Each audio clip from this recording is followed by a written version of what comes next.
Bismillahirrahmanirrahim. Assalamu alaikum. Hurmatlı cemaat, hurmatlı görüşçüler. Mına mentip biz kayradan Mırzak edebіз. Manasaka'nın keyinki bir күчтүү аттын линиясынан тугандар. Азыр өзү да айтып берсин ат тууралуу. Кандай аттын баласы экенин тугандар көрүңүздөр. Анда маалыматты алып баштайын. Манасака, дагы бир жолу ассаламу алейкум. Алейкум ассалам. Бүгүн эме ака кандай аттын маалыматы айтылат? Кандай ат чыгат ака, ошону айтыңчы.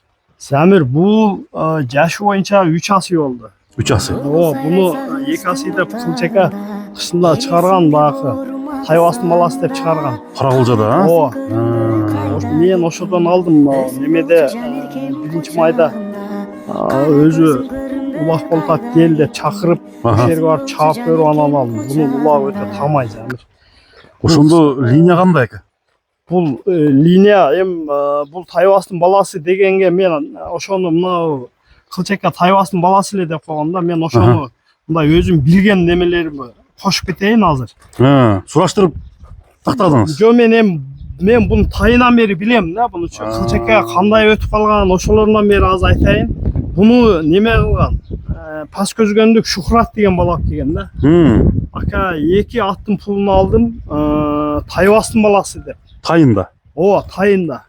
Анан кийин ол бала баягындай жакшы аттарды алып, ошентип чаптырып жүрдү эле. Азыр Россияга кетип калды, бир 4-5 жылдан бери баланы көрө элекмин да, бирок. Анан ошол Шухрат алып келгенде Кылчака бир карат саткан Шухраткачы. Ошодо экөө кандай кылып келишкен, ошонун Кылчакага өспүрүмүндө өтүп калган да бул. Карат менен алмаш жолу менен келген ошондо. Анан немеси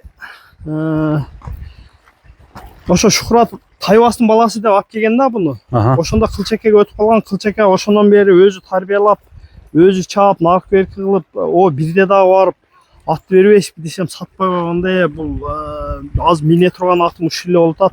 Мен буну сатсам жөө алам деп бир барып сураганда бербей койгон. Анан кийин кызыккансыз ака. Баягы кышта чыгарганда сатам депсиз го десем, келип чаап көр деп, анан ошо чаап көрүп анан алып келдим. Замир, бунун немеси жакшы результаттары деле бар. Курга таштаган деле видеолору бар. Олорду да кошуп коебуз. Ушул аттын, Анан немесин мен дагы бир далилин неме кылайын, Замир. Мына карасаң сен. Буну дагы баягы көрүп билип, Тайвасты көрүп билип жүргөн акалар точно окшоштурушту да, ошо Тайвастын баласы точно эле болуп турбайбы деп. Мынандай точкалар бар да, Замир, мына. Ошо Тайвастын точкалары болобу экен?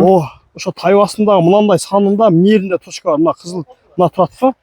Атасынын шеринде точкасы бар да, анан бунун мынандай капталдарында ham бар, мынандай ак точкаларычы. Ошондо айырмаланып кеткен, Мыналарында бар, мына кулагынын түктөрүндө бар, мына кара, мына ак точкалары. Анан ошо көргөндөр точно эле Тайвастын баласы болуп турбайбы дешти деп окшоштурду. Анан немеси баягы Тайвастын дагы башка балдарына дагы окшоштурушту да. Мендеги ошо толуктайын деген бар маалымат, ошо бул өзү негизи эле Тайвастын баласы. Замир, мен баягы өйдө пулга сатайын, Тайвастын баласы аз колундар $15,000 болуп атпайбы? Мен Тайвастын баласы деп өйдө пулга сатайын деген деле ой жок негизи. Просто мен баягы далил катары ошо билгендерими неме кылып алып койдум да. Мен буну өзү чыгара турган ой жок эле, Замир. Немеге өзүмө кышта улакка минем деп алдым эле.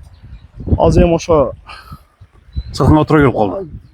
Немесин аз мына көк атты эле сатып жүрсөм, ошо немелерим болот эле, бирок элге бир чыгарып көрөйүн. Элдин сыны да бир сында ака. Неме кылып жакшы баягындай ат кылып, багып, суутуп ат кылып чабам деген жерден эңкей улак алган баланын аты да негизи. Ошондо бул кыргыз жылкыданбы, Тайвас? Тайвасты өзү кыргыз эле жылкы дейт. Энеси данчак деди, энесин деле ошо кыргыз эле жылкы дейт. Анан бирок точно ону деле бирдеке деш кыйын да негизи. Ака, мына аркаңкы оң буту эмне болгон? Мен ошол оң буту боюнча алдым, Замир. Оң буту боюнча? Бир 2 жыл болду деди, же 3 жыл болду, короче. путуна бирдеке чыгып ошо шишиге ошоңча калып калыптыр. Короче, Жок, басуусуна жок, таасир онун жашоого тиешеси жок нерсе да. этпейт. Ол ошол боюнча отуруп же баягынтип неме болуп калган болсо ат вазурат. Вазураты бар. Галага кирбей баягынтип мойнун кайрып качып неме кылып калган болсо Базарат бар. Жакшы ака. Немеси бунун дагы бир ашыкча жери аттын мындай жыгылып калам деген немеси жок да Замир. Ушу бакубат болобу? Өтө баягындай ылай пулай жаман жер таш паш аттын баягындай улак булакта деле галапала сүрсүрдө деле жыгылам деген темасы жок да. Мага мен немесинен ошолорун жактырып алдым, ана минсең бир кайф кылып минип жүрөсүң да. Азмаз жол жоргосу бар. Бою канча чыгат экен? Бою 1.65ке жетпесе керек, бирок 1.60тан гарантия өйдө да. Себеби 1.60тык аттарды деле миндик, одан чоң көрүнөт да булчу. Буну да кичине багыш керекпи? Азыр арык бул деле. Буну немеде марттын 27-синде баягы жаш көккө коюп, мынау немеге какка өткөндө бир 20 күндөй эле болуп калды. Азыр курукта турат экен да. Ошо полный тазалап азыр ат сүрүлүп немеге кирип эми бабага кирет неме болуп атат да. Мен буну bunday neme kılganım argırak ele kılıp yüzde oңайrak suutuyla çabam degen nemede ötedile bakmadım biraz. Эми ака кызык жерине келер. Бул тайбастын басын канча коюп коесуз ака? Мен Замир буну жакшы пулга алгам. О кылчака деле бербегенде ошо эл сурап бербегенде мага берген да. Ол кылчака менен дагы мындай ака-акачылык жакшы мамилебиз бар. Мен элге бербедим, саңа болсо ал деп барып алып келгем. Ошо кылчака айтып чыгарган $10.000. $10.000 дейсиз. Аз буну чабып кыйнабайбыз ака? Жок. Бул немеден бери турат. Мынау бир 2 айдан өтүп калды, миниле эле көзү. Бастырып чыккан арка жагын бир көрөлү. Анан немеси Замир баякы адамдар бар да, бул Тайбастын баласы деп баары жок эле реклама кылып паландын баласы деп азыр неме болуп кетпедиби? Мен баякы Тайбастын баласы экенине ишенбегендерге ат ошо пулга стоит да. Стоит да? Ишенбегендергечи ол. Жакшы ака. Мына короче, бир палван баланы мындай любой ар кандай жыйында ойнотот да. Ана ат жоон экен өзү. Ат арык азыр. Будан дагы жоон. Неме кылып баягынтип багып шуутканда бул вообще немелер ана булчуңдары дагы өтө чыга элек. Мына моюндагы булчуңдар, моюнун ана түбүндөгү булчуңдар, ана немеде көкүрөктөгү булчуңдар чыкканда вообще плотный болуп калат. Анан немеде бир жулосун көрбөсүп койгом. Жулосун көрсөтчү. Мынаяка. Мынаяктан кел, Жылоологондору жакшы, бул баякы $20.000, $30.000 деген аттар бар го. Короче, ошолордун арасында деле секин эле жылоолосоң мындай эле башты көтөргөнүн көрүп атасың азыр. Бул эекти чозгондо вообще тике чозот. Адаттары жаман немелер жок. Бир гана немеси Замир оозу катык. Оозу катуураак. Оозу катыраак. Бирок мындай алып качып кеттиси жок, оозу катыраак мындай палон адамга ылай кат да. Мисалы үчүн мен беймарал эле мына чаап токтотуп 3 асы дедиңизби? 3 асы. Жазга 4 болот да эми. Мындай неме кылсаң, бул атты кабак сабактарынан көрүп тааныган адам деле айтат өзү. Мына достор, тектүү ат издегендер.